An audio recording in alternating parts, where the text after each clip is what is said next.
Hello everyone. Today I would like to show you all how to use dual capture camera mode on iPhone 17. Let's have a look. For this video I'm going to use iPhone 17.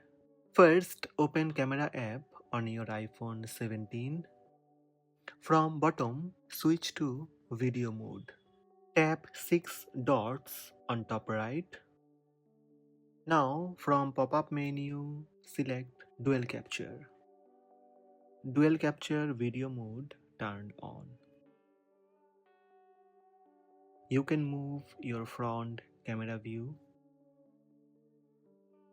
Tap shutter button to start recording via both front and rear cameras.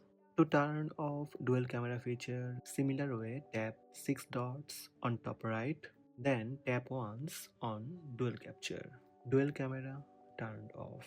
So these are the steps to use dual capture camera mode on iPhone 17.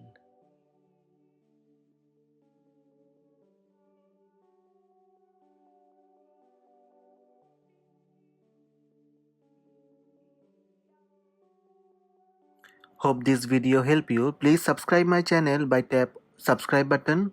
Also tap the bell icon to receive notifications about all new videos.